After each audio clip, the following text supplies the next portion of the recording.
자, 1월 1일인데 1월 1일 날 굳이 만나야 되겠나?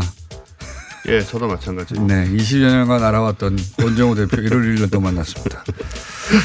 자, 지난주에는 10분 이상 했다고요? 네, 무척 즐거운 시간이었고요. 네. 그래서 오늘은 6분으로 줄여놨습니다. 예, 일상으로 돌아온 거죠, 뭐. 오늘 주제는 뭡니까? 오늘 주제는 뭐 뻔하게 예. 돼지 얘기. 돼지가 네, 머리가 좋답니다. 머리가 좋습니다. 머리가 좋고 우리가 보통 강아지 얘기할 때 강아지와의 교감 얘기하는데 네, 그 돼지 애완용 돼지 기르시는 분들이 있거든요. 그렇죠. 그분들 보면 개 이상의 지능과 개 이상의 교감 능력이 있다. 실제로 연구 결과에 따라서도 돼지보다 IQ가 더 높다라고 하고요. 개보다. 예.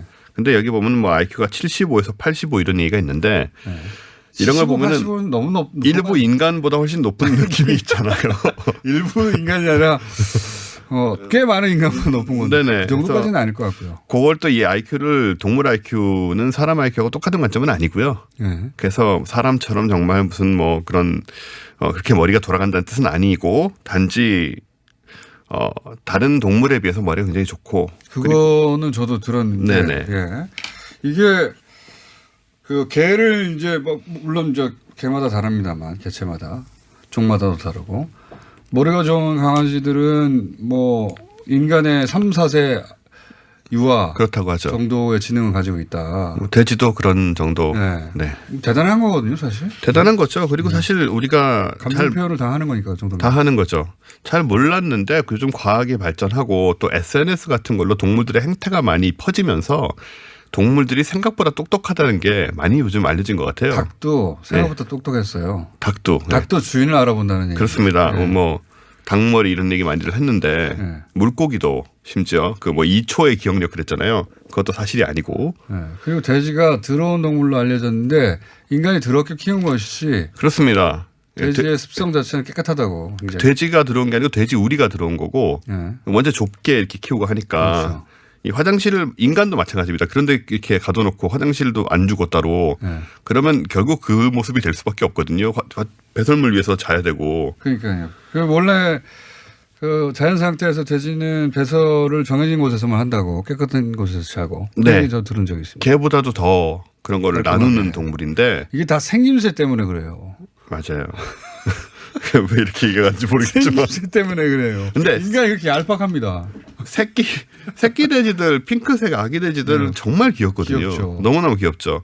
그래서 돼지가 만약에 어느 한도 이상 크지만 않으면 반려동물로 굉장히 많이 키울 것 또 같아요. 하나는 그런 얘기 하지 않습니까?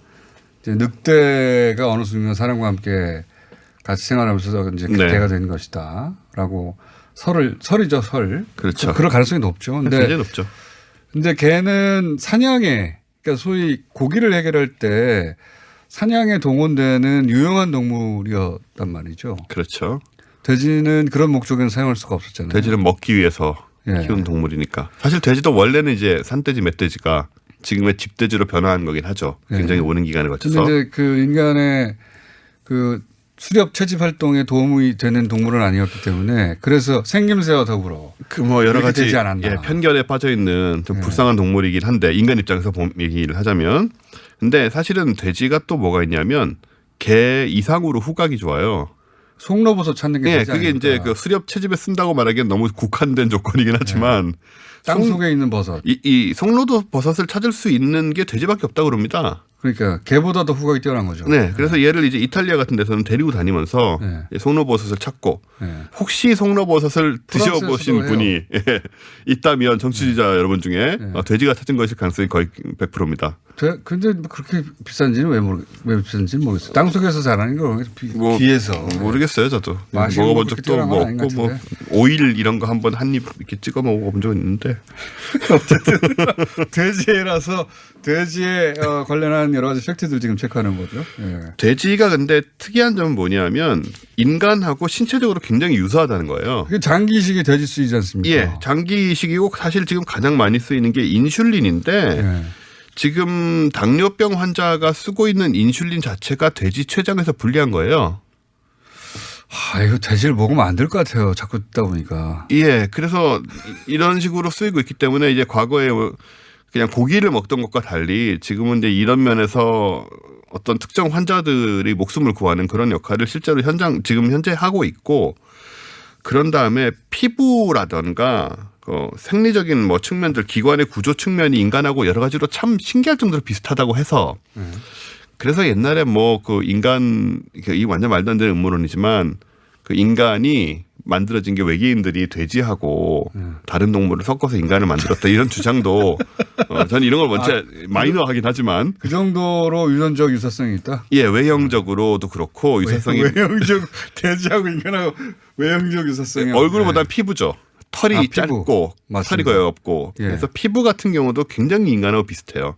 우리는 오겹살이라고 그걸 먹고 있긴 합니다만은 네. 네 그래서 어떡합니까? 이런 사실을 알면 알수록 네. 돼지한테 미안하고 하지만 삼겹살은 맛있고 어떻게 해요 이거. 뭐 당분간 해결 안 되는 숙제죠. 인류가 풀 수 근데 없는. 저는 그 인간이 육식을 하는 한 뭐 돼지나 소를 먹는 건 어쩔 네. 수 없다고 보는데 다만 그 축산 있지 않습니까? 네.